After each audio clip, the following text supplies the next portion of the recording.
Hello and good evening to all who would be watching this now. My name is Joshua Lane and I am the student host for Computer Science Unit 1. I was unable to have a class on Thursday evening, so I decided to just record what was going to be said at the lecture and work out some problems just to demonstrate. So this would be just a lecture recording, no tutorial, just me reading off the slides and trying to work it out as if I were in class itself. So I would upload this recording to YouTube and then I would set work for you in the Discord group for you to work on during the week, and then we can go through it Friday next week. Okay, to start off our class, we will just do a brief recap on the problem solving process, which we did last week. We did at the end of last week's session. So the whole purpose of computers is to solve problems. So at the heart of its operations is problem solving.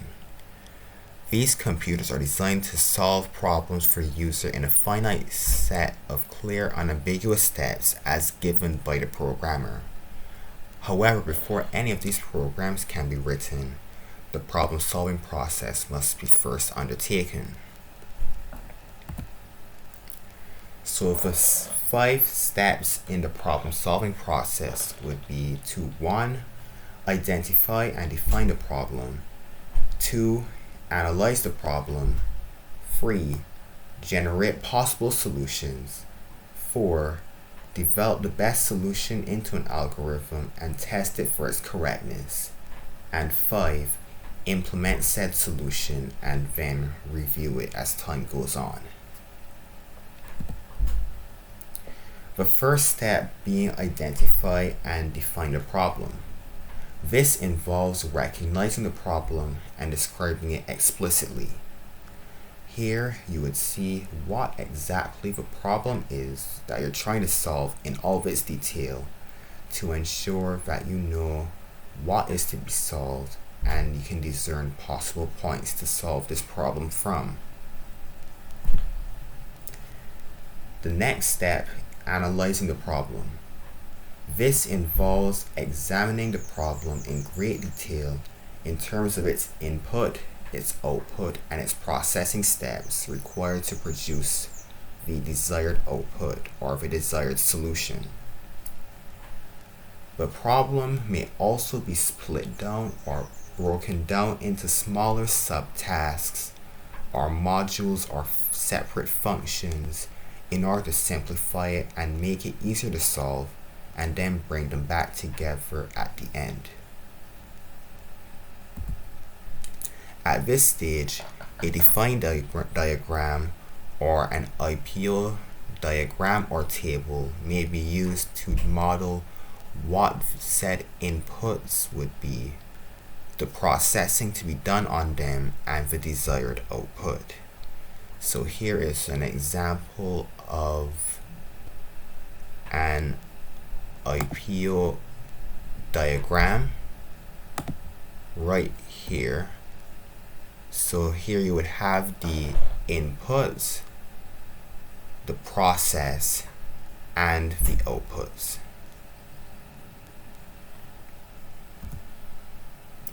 The next step is generating possible solutions. This involves producing all possible solutions to the defined problem. Every potential solution should be considered at this stage and none should be discarded.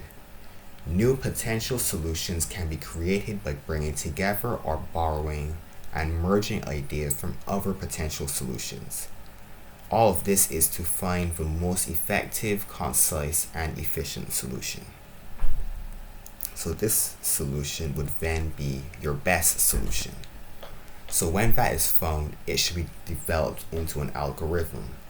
This could then be represented by a flowchart or a pseudocode algorithm.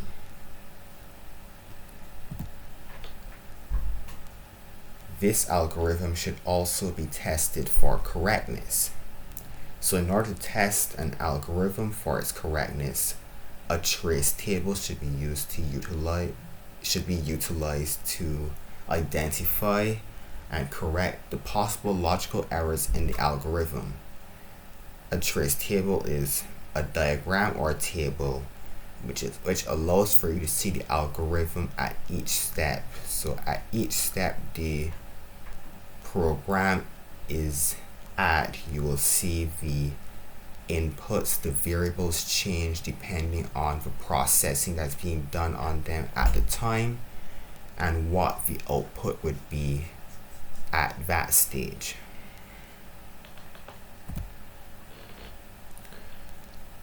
So for the last step, after a flawless algorithm has been generated, the solution may be now entered into a computer where it can become useful. This algorithm is first translated into a specific programming language, and the source code is then compiled and ran. The program is now fit to solve the initial problem, but it must be reviewed and maintained. This involves updating the source code to address any new problems that may arise, and this ties the final step of the process to the first step.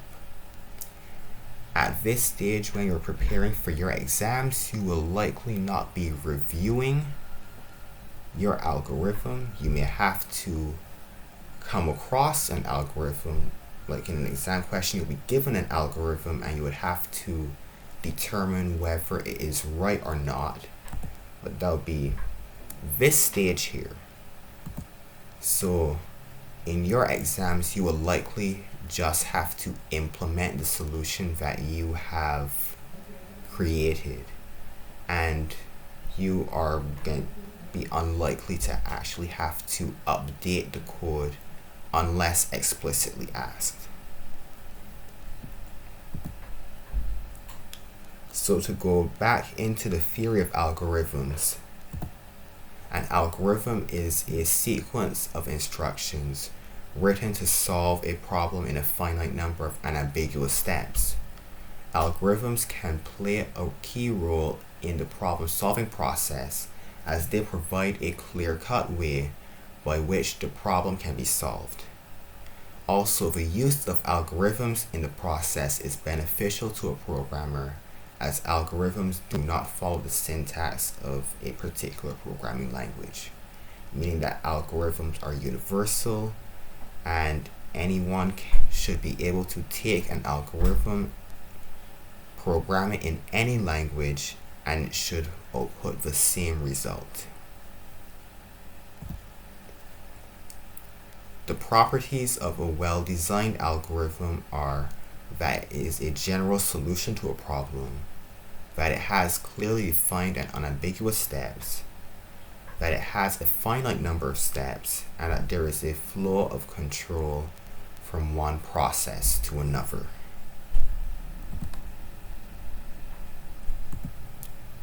So, to just walk through this problem-solving process, we will use a question that we've done before. So question 1 from the first pseudocode question that we've done, I think this is a month ago. So the question is to devise an algorithm for the prompts that were in the question that would choose the largest number among 3 integers that are inputted by the user. So at the problem definition stage, here you would look at the question to see what is the problem you're trying to solve, and it would likely be this part, which is right here, the largest number among 3 integers that are inputted by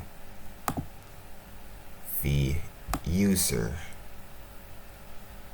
This is likely to be the part that you are asked to code our program by the question. So at the end of your program, you should be able to have the largest number outputted to the user.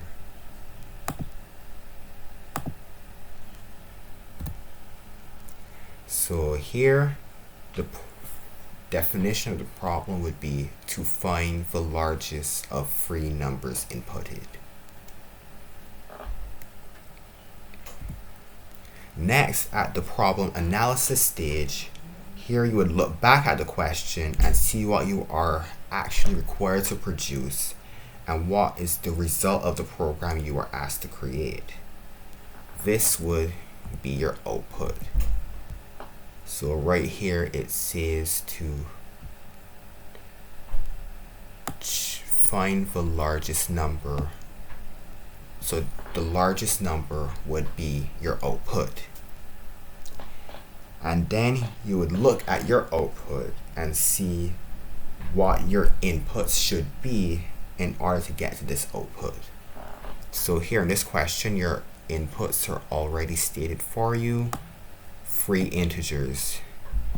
So you're expected to have 3 integers inputted into the program from which it will determine the largest number.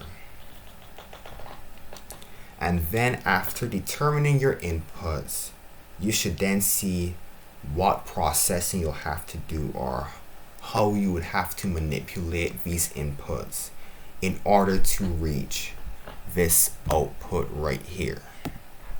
So going back here, the output would be the largest of the 3 numbers. The input would be the 3 numbers itself. And then the processing then would be comparing each number to the other 2 to see which is the largest. So in order to determine this output, you would have to then compare each number to the other numbers and then see which one is the largest.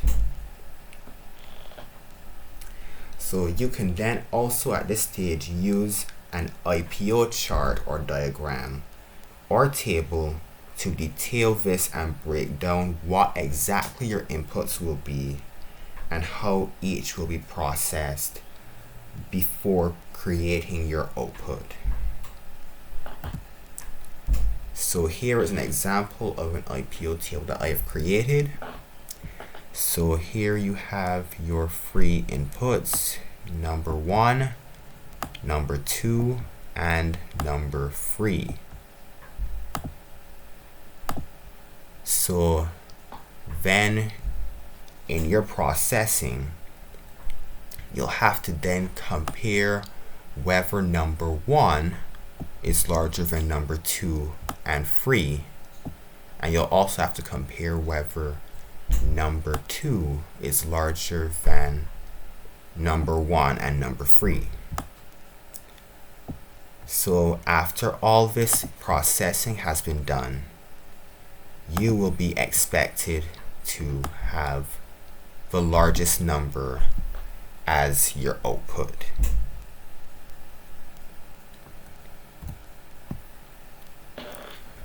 So next you would have to generate your possible solutions.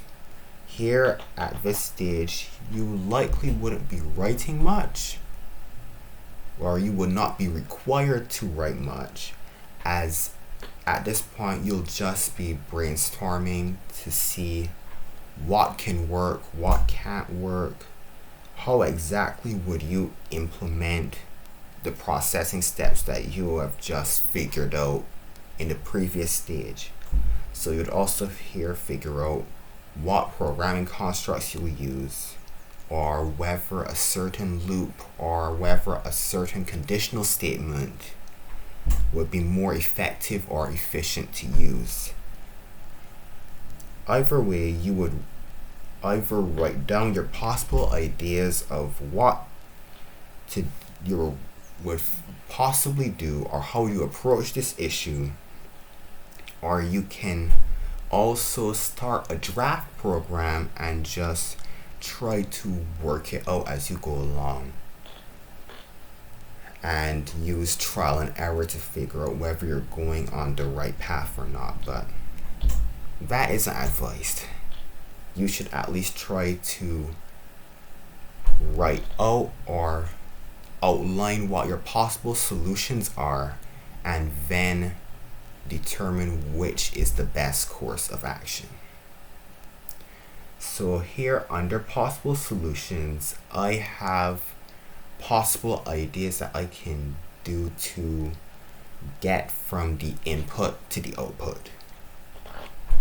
So my first possibility is that I could use an integer array to store each of the values and then possibly use a for loop to run through each value before comparing them.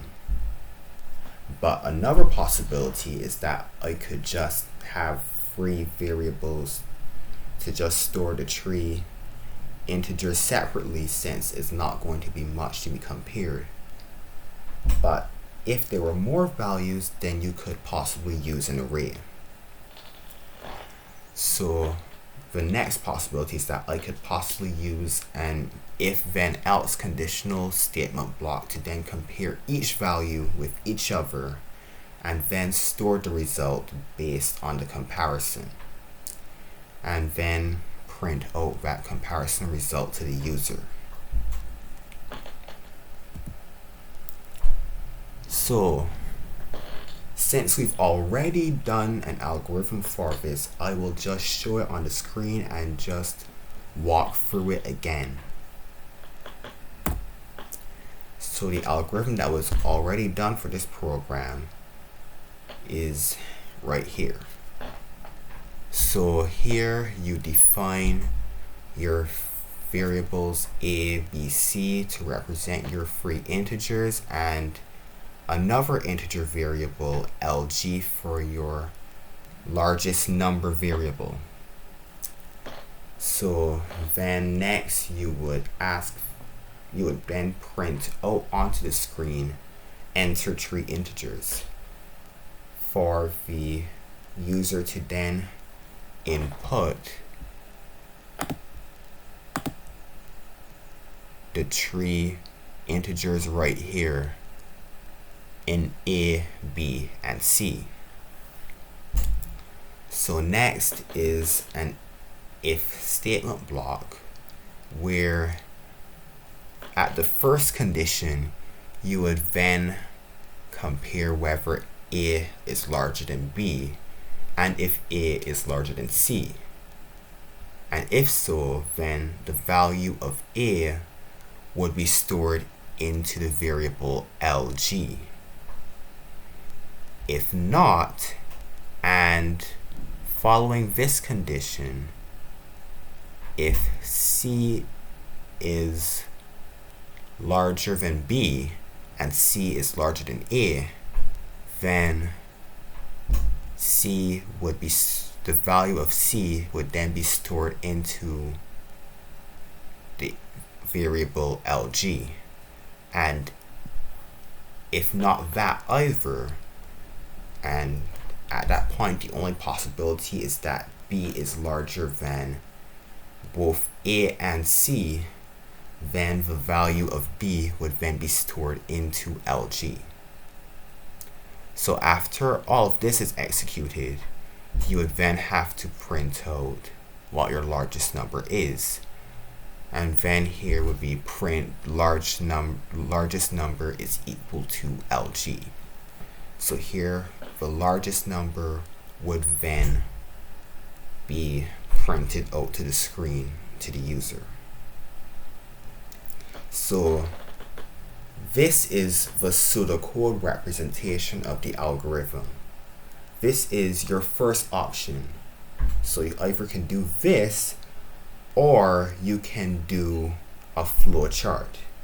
So I will now demonstrate the flow chart right here on this whiteboard. So let me just move back over to this question and zoom in.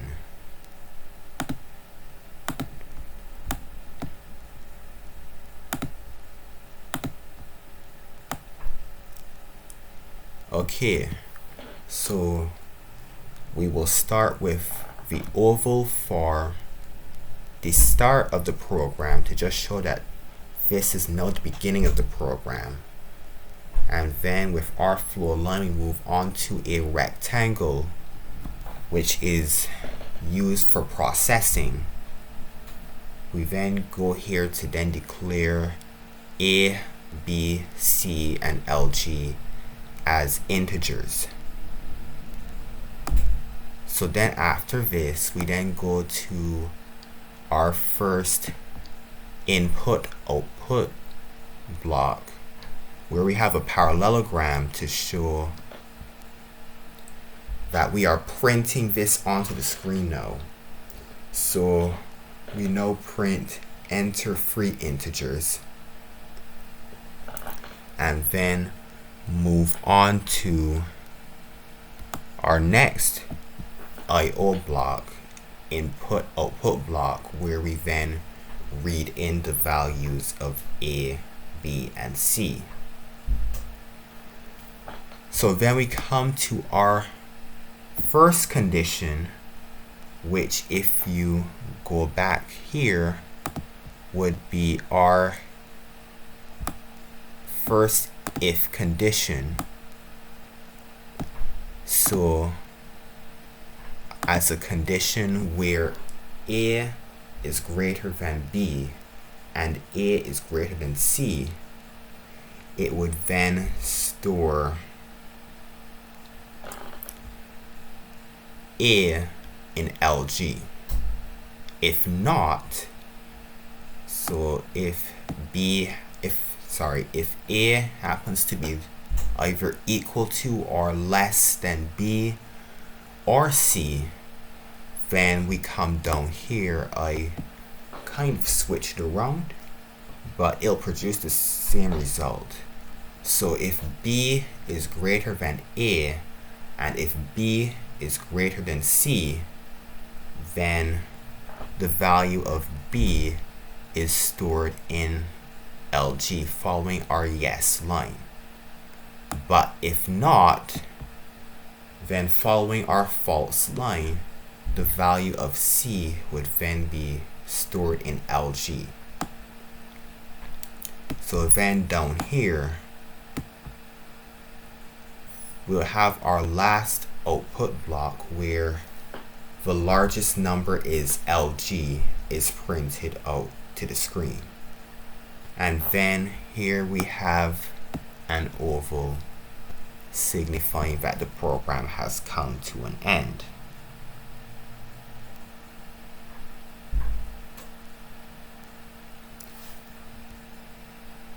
So to just go back through the note for this, after you find the best potential solution that is both efficient and effective at solving the problem, you would then write it out as an algorithm where you would demonstrate what instructions you would give to the computer to execute the solution, including what exactly your inputs will be, how they'll be processed, and what calculations will be needed to be done, and what your output would be at the end of the program. It would be, as I said, represented either by a flowchart or a pseudocode where you would demonstrate these steps in unambiguous and precise symbols or language. So as you can see here, this is very clear. You declare these as integers, you print this to the screen, enter 3 integers, you read A, B, C, you then, using if statements, compare these variables, and then at the end print it out. There isn't really much room for interpretation here. The computer will just execute it as written. And here as well in your flowchart, which is just a graphical representation of the same thing, it'll precisely say start, declare print three integers, read ABC, compare A to B and C, and if so, A is stored in LG.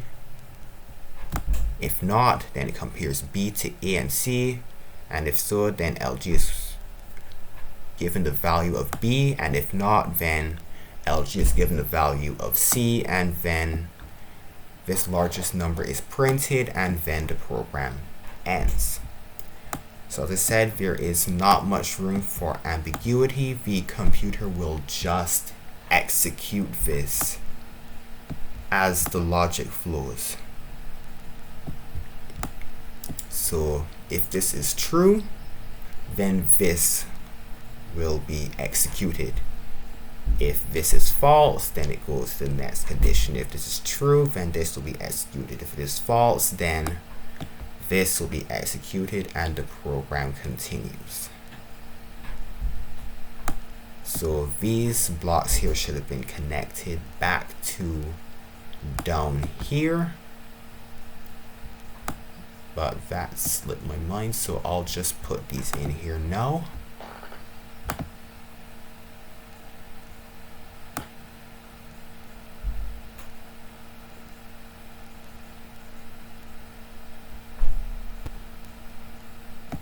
Right, just put an arrow here and then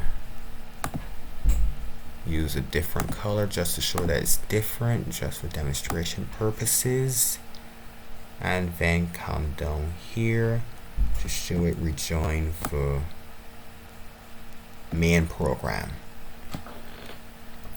So the computer will just follow each of these flow lines and execute the program as instructed.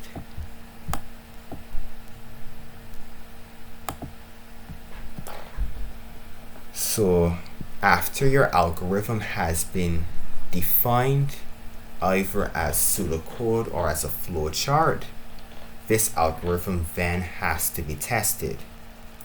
So here you would then use a trace table to track your variables and your inputs as they progress through the program with each iteration, and it'll also predict the outcome at each stage of the processing by simulating the process of the code manually as each calculation is carried out to ensure that you are actually going right and the program is outputting what you actually expect it to output. You can use sample input to work it through, and any situations where you are inputting data, you should use normal data, which is data that is expected. So let's say, for example, if you are being asked to input a set of numbers between 1 and 10, normal data would be 5, 6, and 7. Numbers that are actual numbers and within the number range.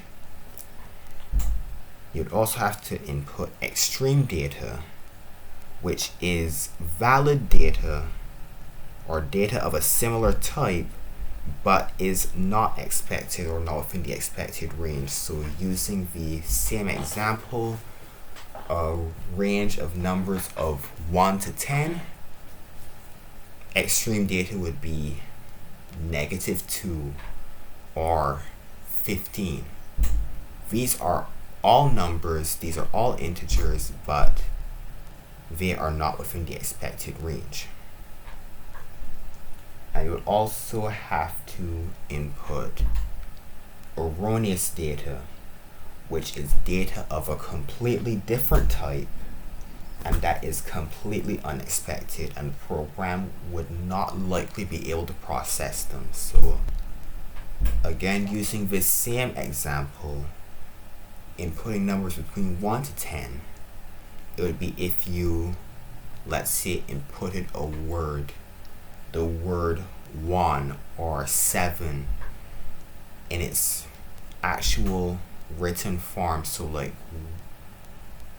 ONE or SEVEN, or if you inputted a character like just A or F or a full stop.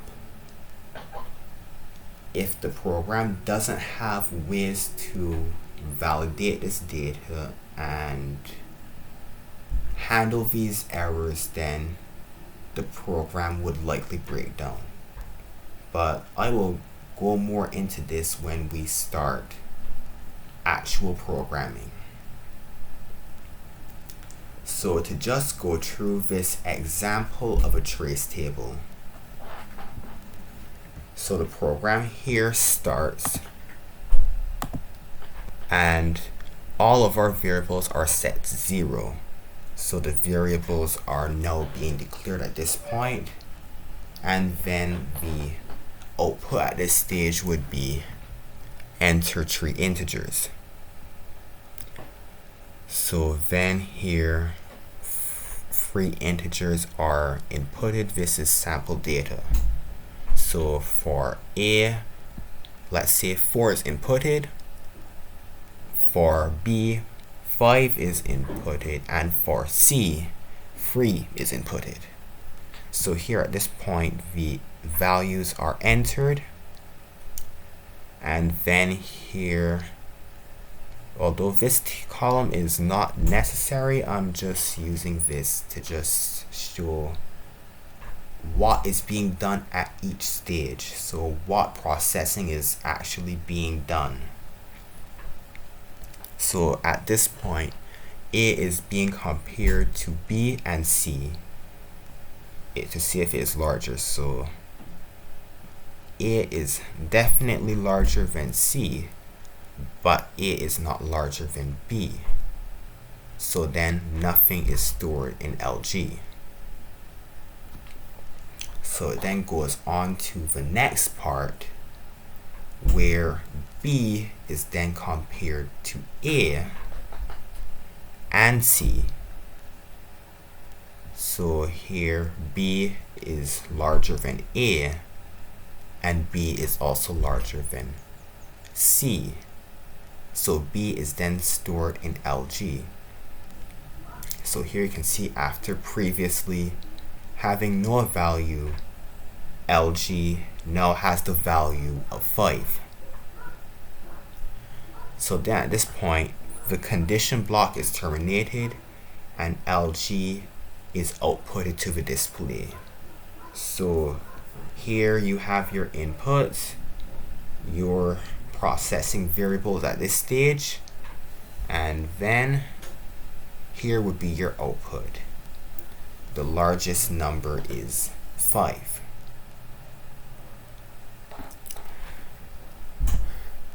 So to implement this, I will just briefly show the code for this program in C.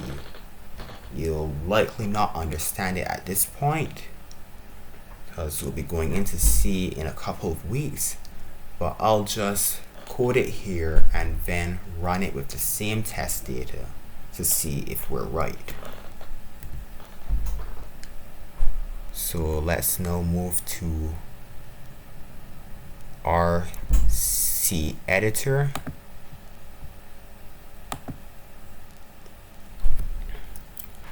So to just zoom in,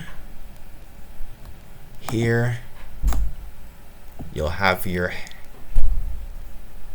main library or header library, which you are going to need to start any C program, but I'll go into this later. Here we have our main block where everything will be executed. I will also explain this later. Here,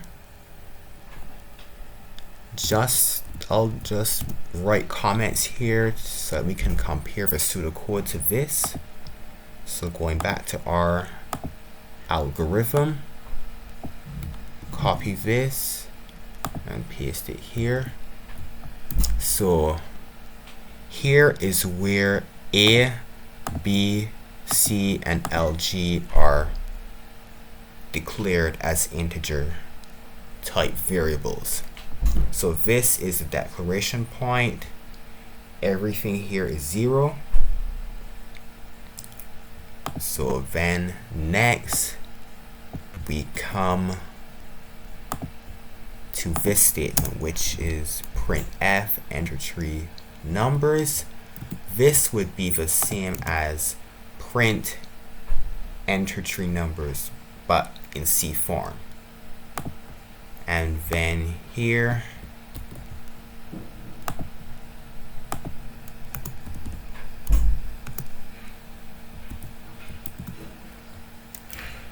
you would have A, B, and C being read into the program, into the variables A, B, C. So this would be equivalent to the statement read A, B, C using the scanf function.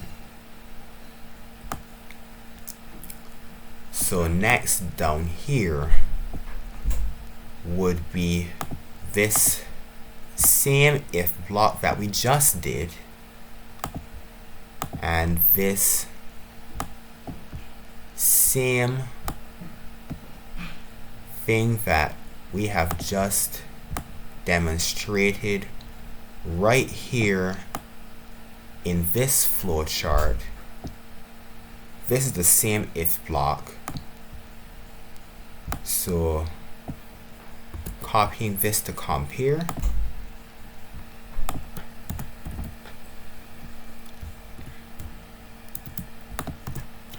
Here you'll be comparing if A is larger than B, and so we're using two and symbols here. A is larger than C. So if A is larger than B and if A is larger than C, then it would execute the code that is within these brackets right here. So then it would be pretty much the same thing here. LG equals A. So then for the else if, which would be this second condition right here,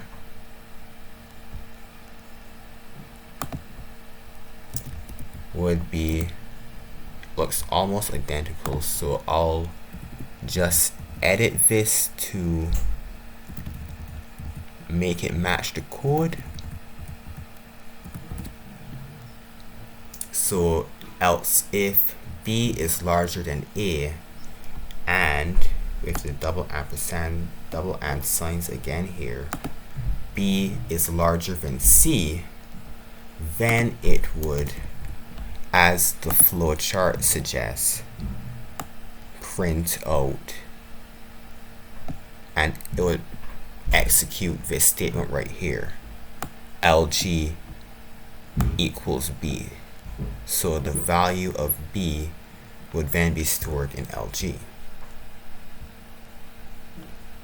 So then coming here would be pretty much the same. And then for your else, which also looks identical, but on the flowchart we just represented by your false or your no flow line. So this would be your first else and this would be your second else. Or to be more accurate, this would be your else if, and this would be just your standalone else. You would then have LG is equals to C. So then here, after this block is terminated, you would then print out that the largest number is equals to LG. So we're just going to use a placeholder here for when we're going to be printing out variables. As I said, we'll be explaining this when we actually touch on C, but this is just a brief overview of what an implementation would look like. So just going back to compare with our flow chart. At this point, we have left the block and we are now printing out this value. Print the largest number is LG. And then we would end the program with return 0, which isn't explicitly needed, but would be used to just end the program right then and there. So to compile and run this program to see what the output would be,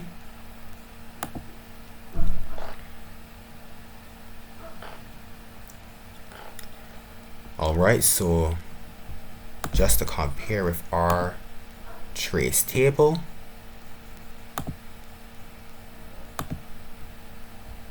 let me shrink this down.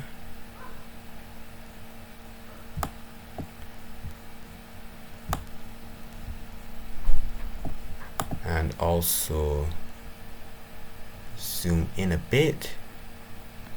So here, as said, everything here would be declared, but at this point, so everything would have the value of 0, and your first output would be print tree integers or enter tree numbers. Enter tree integers or enter tree numbers. So following our test data here, we put 4 for A, 5 for free, and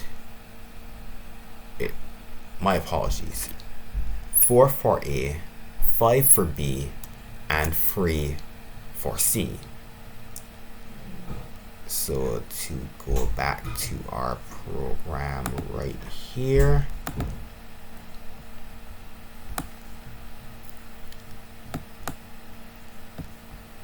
we'll just input the variables right as they are. So the first value that would be inputted would be stored into A, the second would be stored into B, and the third would be stored into C. Alright, going back to our trace table and our demonstration. So after we input this, and I wouldn't hit enter just yet to fully input this data since it would execute this very quickly and I don't want to spoil anything, so I'll just talk it through before inputting it. So once I input it, it would then compare this A value to the rest of these values here, and according to my trace table, nothing should be stored in LG because A is not larger than B.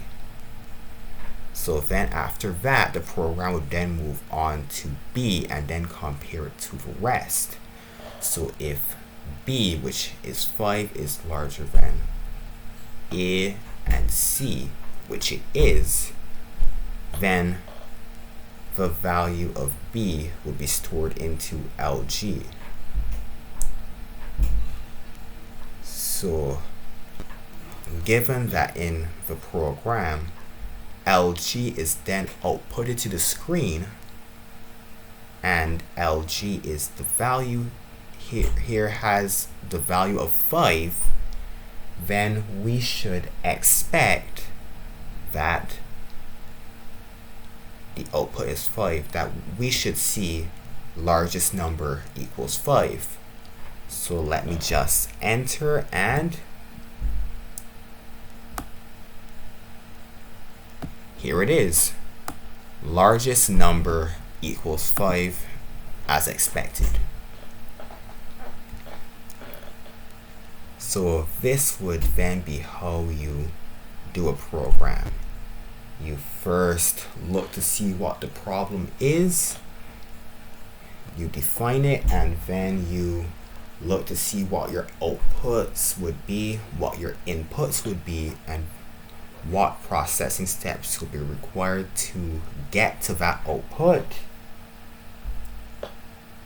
You then also look and see what possible solutions you could have to this problem.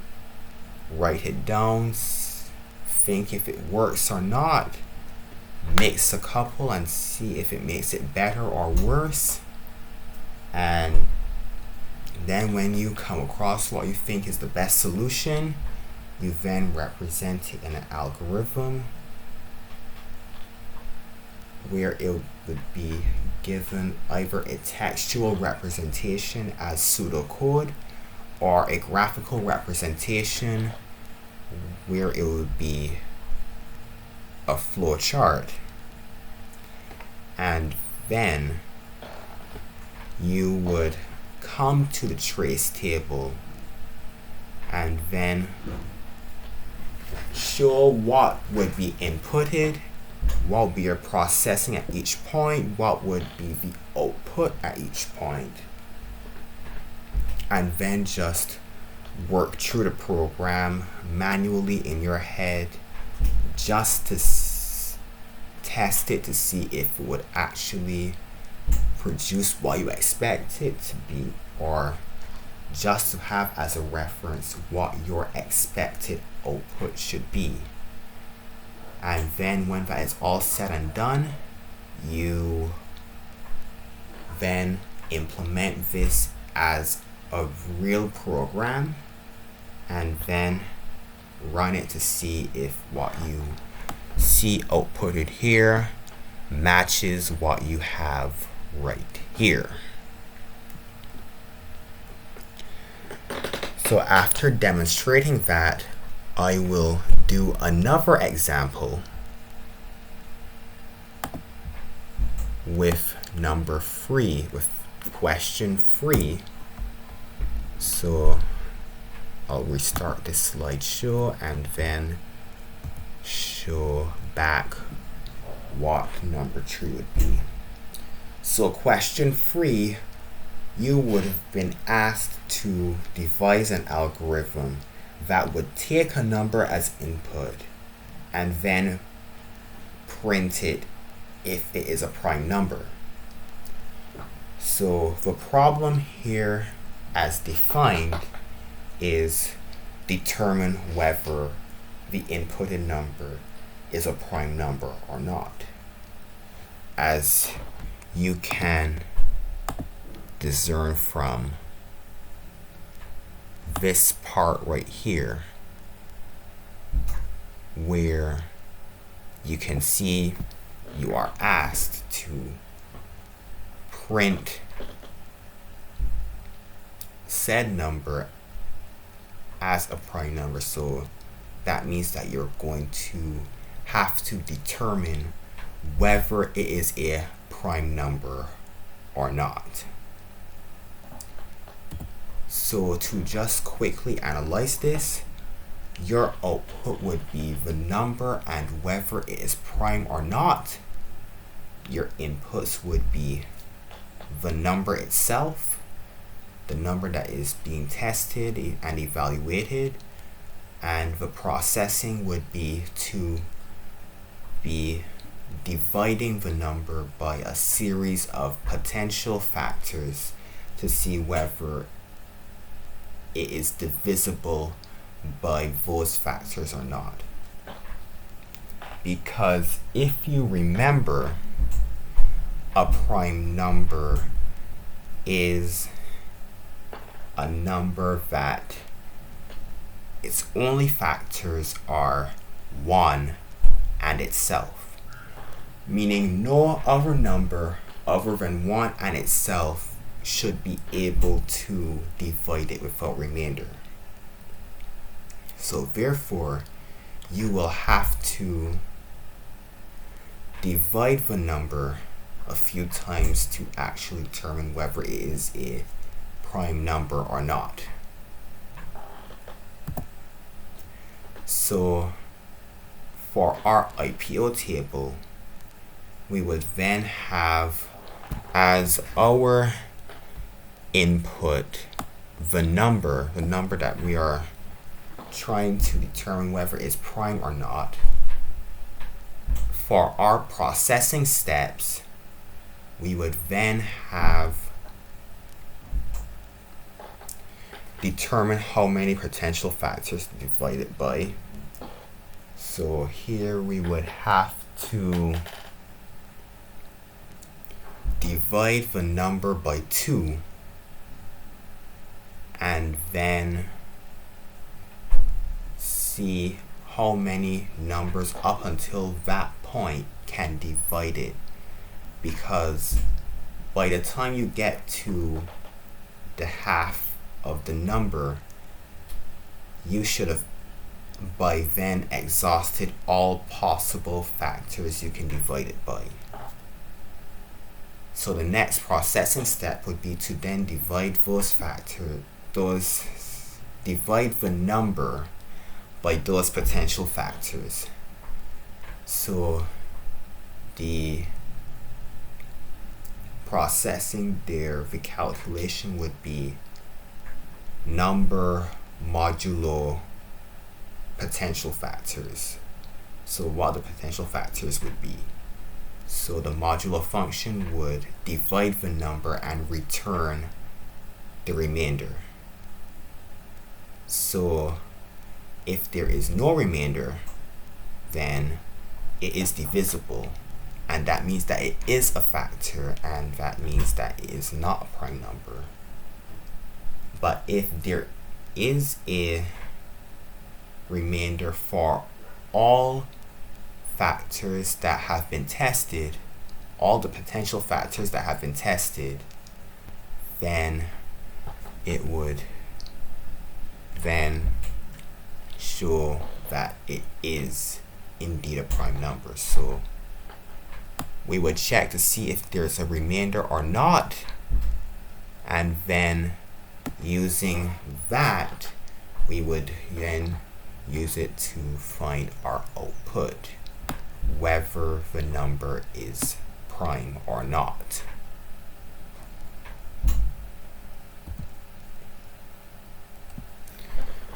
So since we've already devised an algorithm for this program, I will demonstrate it again. So we start off our program by defining I num is prime and limit as integers. We then print out enter a number, and then we read that number into the program. Here we then define limit as num divided by 2. I is then given the value of 2, and then in this for loop right here, we then run I and increment I towards the limit that's been set up here. When we divided num by 2, we increment I from 2 towards that limit, and then inside that for loop, we then, using an if statement, determine whether num and the number that I is at that particular point are completely divisible. So if num modulo I is equals to 0, meaning that if num is completely divisible by I, then its prime will be set to 0.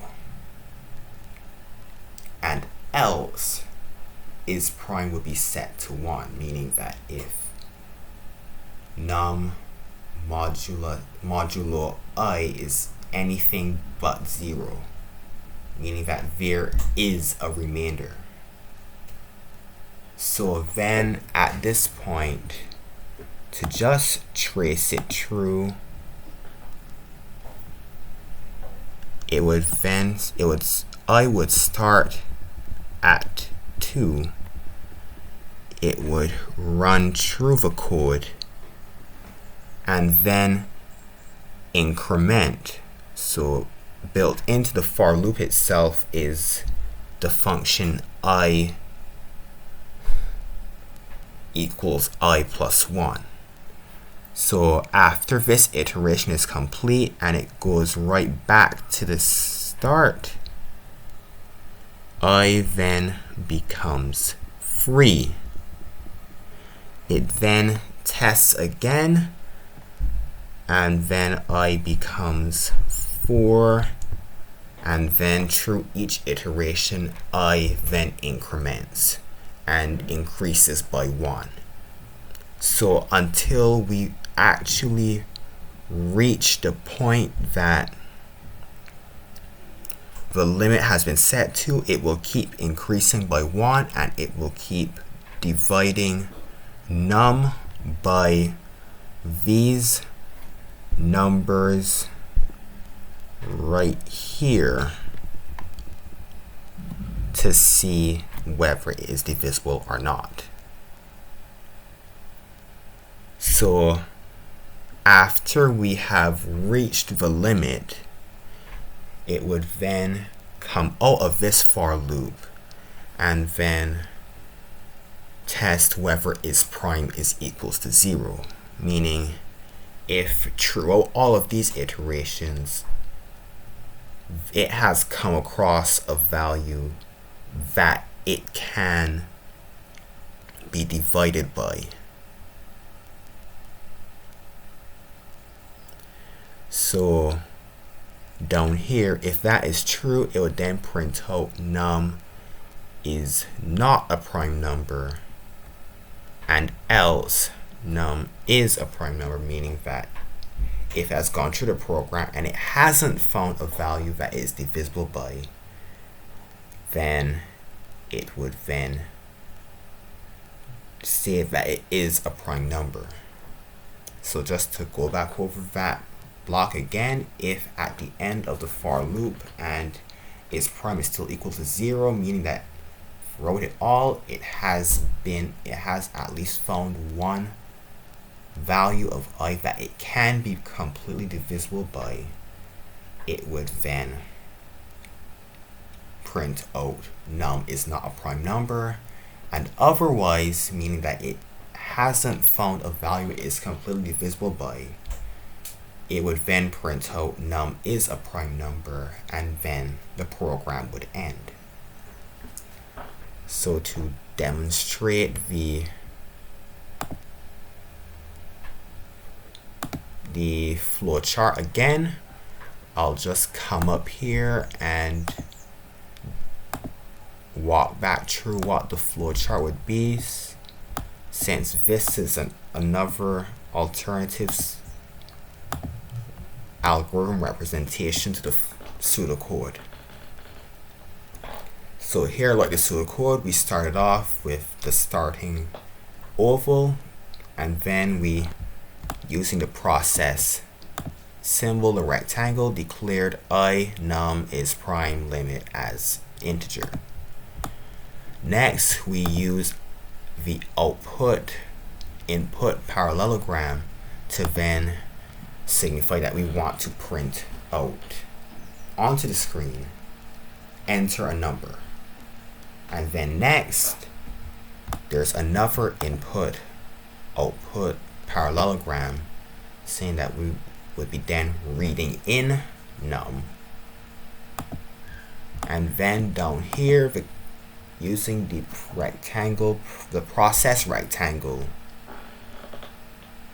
limit would then be calculated to num divided by 2. So at this point, that calculation will be carried out, And then down here, I is set to 2 because 2 is the smallest prime fact. Pardon me, 2 is the smallest possible factor that isn't 1. Because if we did start it at 1, then it would say that it is a prime number because, yeah, guess what? It will return for 1. So we're going to have to start at 2. So to just zoom out a bit, we come into this condition block. So this would be then emblematic of our for loop. So while I is less than limit, and while it is so, following our yes line, we'll then have our secondary test. So the if block now. So if num when divisible by I produces no remainder, so if num modulo I is equals to 0, then its prime is given the value of 0, because then we can see that it is not a prime number. So down here, if it is not the case, so if num modulo I is not 0, then its prime is given the value of 1. And then after both of these, we then have I incremented, I equals I plus 1. And then we come right back up here to retest the statement with the new value of I. So by the time it finishes incrementing and I is less than limit, we should then follow our null line once the condition becomes false. So we come down here and look and determine whether is prime is equals to 0. So if is prime is equal to 0, then you print num is not a prime number, because then we would know for sure that it is not a prime number.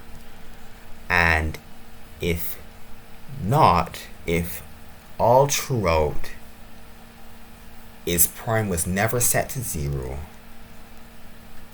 then we print out print num is a prime number, and then we stop.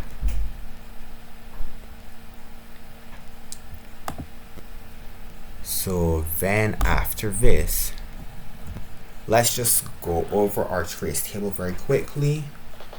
So as the program begins, everything is set to 0 as the variables are then declared, and then there is this output, enter a number, and then the values are inputted.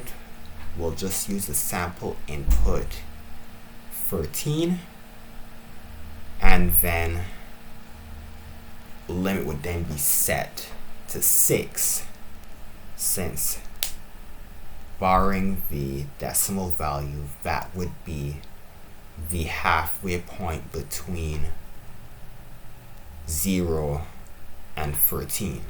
So we would then be using the value of 6.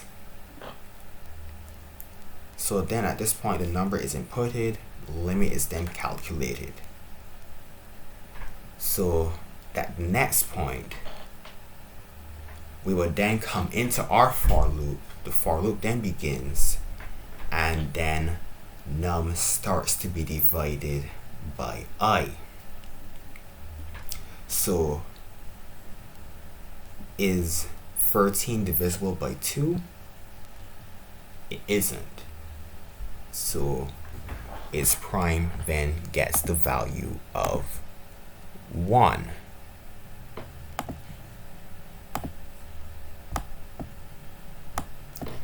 Next, so I then increments. So is 13 divisible by 3 with full remainder? And it isn't. So is prime returns with 1 once again.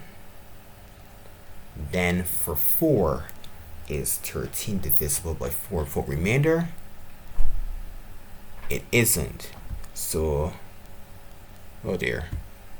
Let me go and erase this. So since it isn't, its prime returns with the value 1 again. So then, is 13 divisible by 5 without remainder? And it is not. So at this point, when I is incremented again, it would become equal to 6, and then it would leave this block. So I would then have the value of 6, but I just kept it at 5 since that would be the last value it would hold before it's terminated, before the loop itself was terminated. So remember, here our inputs remain the same, that hasn't changed. Our limit here is the same, that hasn't changed. We are now out of the loop and we now have a result. So then right here is prime is tested and then the result is returned. So since is prime is 1, then it would then output 13 is a prime number.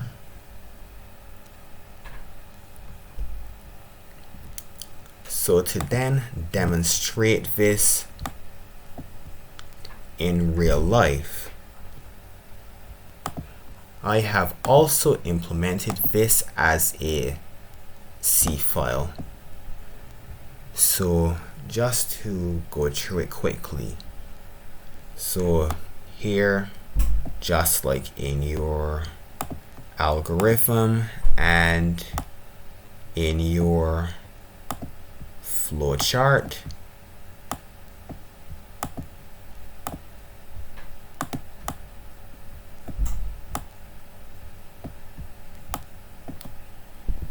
I, num, and is prime and limit have been set as integers.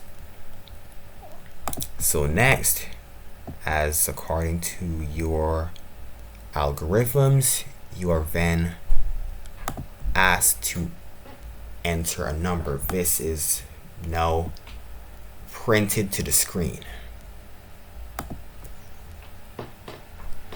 And then according to this would be your first output. So going back to our program, after this we see scanf num. So here it'll be pretty much here reading in the value of num as shown here and also on this flow chart. So next would be limit is equals to num divided by 2.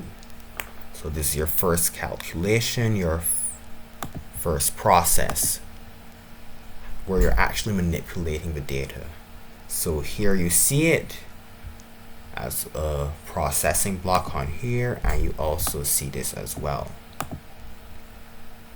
But for the next step, you see here I is equals to 2, I is assigned a value of 2. You see this here explicitly as a separate step.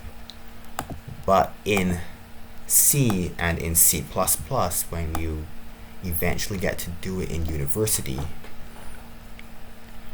you can declare the value of I within the loop itself. So here I have it set to 2. Here we have our condition as shown right here, and also right here where I is less than the limit, and then if so, then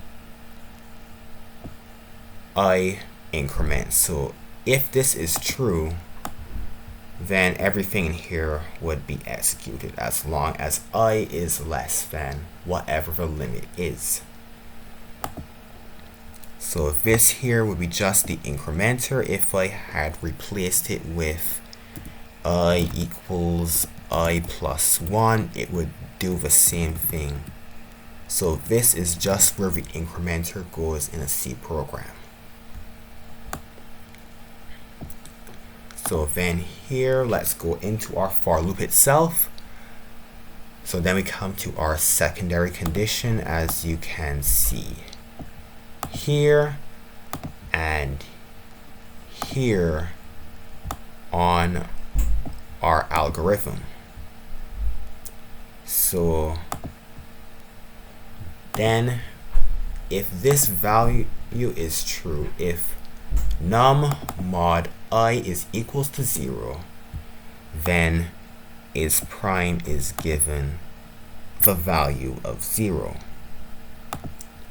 So as you can see here, is prime is 0, and here as well, is prime is equals to 0 once this is true.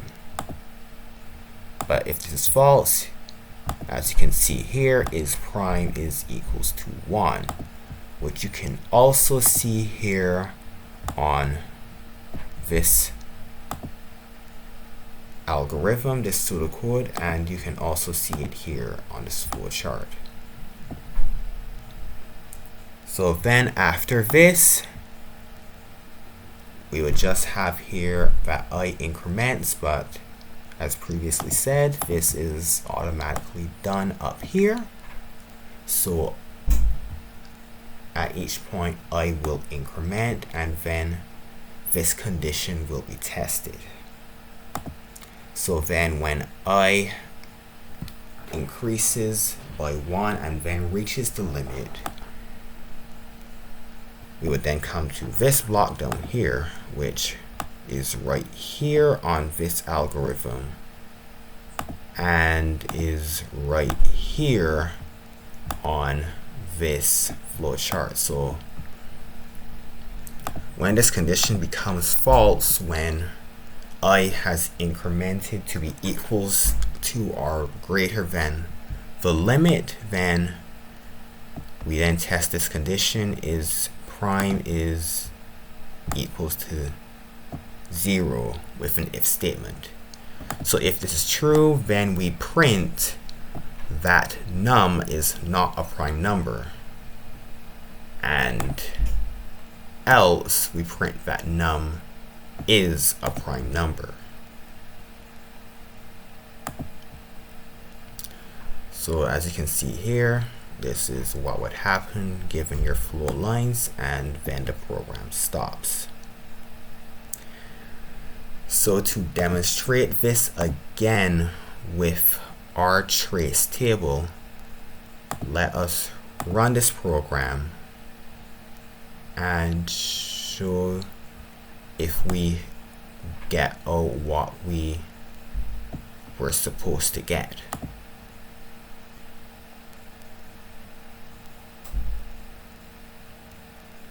Alright, so let me zoom this back down again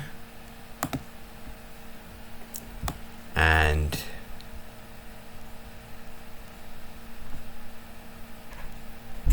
have this in the inset.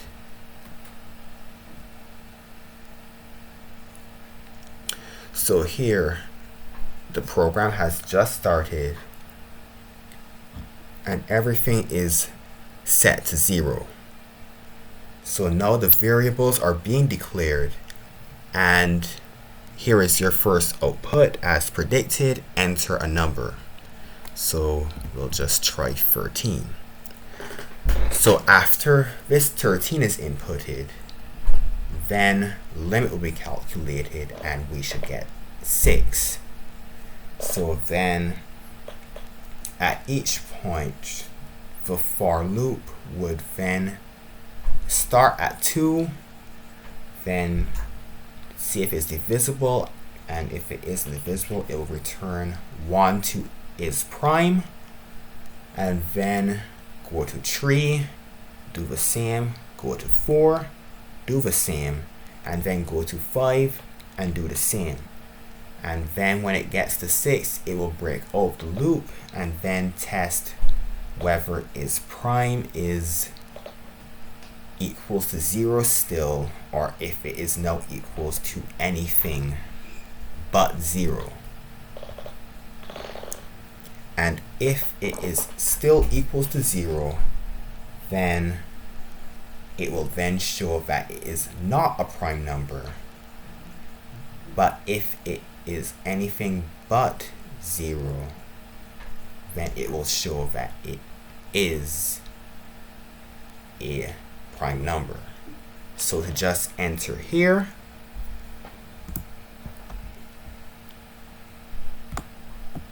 and you will see the desired result. 13 is a prime number.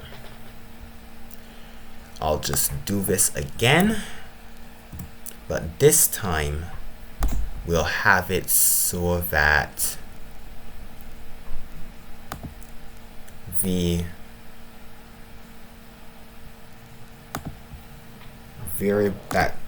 number is actually even. This is actually not a prime number this time. So let's say for the sake of demonstration the number is 9. So then it would go and test whether, well, let me just start from the beginning. So after everything has started, everything is now back to 0. So the number being inputted here for demonstration is 9, and then limit will be calculated, and that should be 4. So then after that's been calculated, we would then come into our for loop. We're starting from 2. We will see if 2 is divisible by, if 9 is divisible by 2. So if 9 is divisible by 2, then it will return is prime equals 0, and if not, the return is prime equals 1. So since 9 isn't divisible by 2, it'll return is prime equals to 1. So then we increment and count to 3. 9 is divisible by 3, so its prime will be return 0. And then we get to 4, we will then have its prime is equal to 1. So let's just see if it actually does return 9 is a prime number, because the expected output looking now should be that 9 is a prime number, because we didn't actually break out the loop in case we got a reading that its prime is equals to 0, meaning that it would then read in its prime equals 1 from number 4. So what I think should come here is 9 is a prime number. Oh,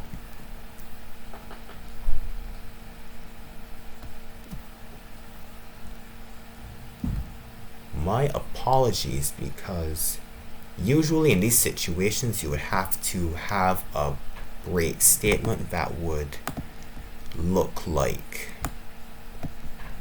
let's see, this. So here you would then break out the loop and then C, and then it will just come out of this loop and then go straight to this part down here. But it seems as though, even though in theory, since it goes to 4, it should still read in that is prime is equals to 1. It stores the value is prime is equals to 0 anyways. So this would be how that solution would be implemented in a C program, and it does what we expect it to do.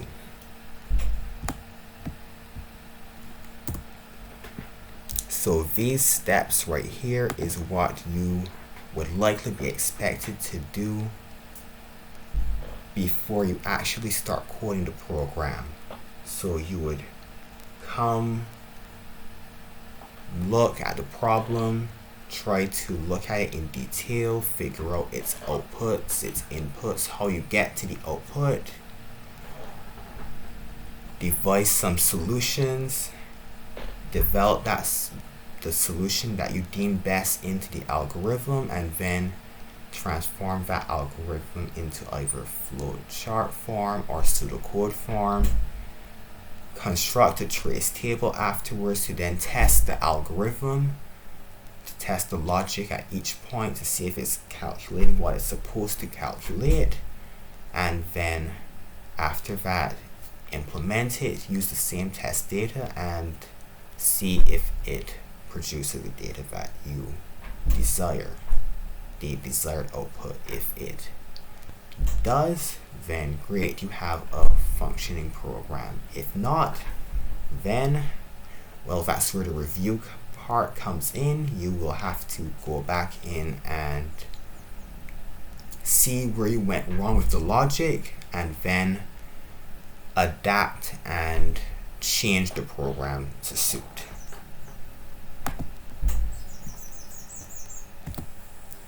So for homework, either sometime this evening, tonight, or tomorrow, some set will be worked for you and sent in the Discord group. It would include the same questions that we worked on and also some new questions, but you'll have to apply these basic problem solving practices to them. That is, determining the problem, your inputs, processing your output, also doing an IPO table, doing your algorithms or your flowcharts. You can choose between either the pseudocode or the flowchart. Then do a trace table to test the logic of that algorithm, and then you can send it to me for feedback, and I will run it on my end to see if it actually does what it's supposed to do, since I am not sure if you all actually have done C programming as yet. In the exercise, there will also be some questions where you'll have to use similar strategies to determine the error in an algorithm by tracing the logic to see whether it does what it is supposed to or not. You can also send your answers for those parts to me for feedback, and we will work through the solutions in class next week. Since this is not a live meeting, I cannot respond to your questions in real time. But if there are any questions you may have, you can either leave them in the comments, you can direct message me on Discord, or we can arrange a Zoom meeting where we can work out these problems, or I can answer your question if so desired. And since there is nothing more to add from me, I hope everyone has a good night, and I will hopefully see you all next week. Goodbye.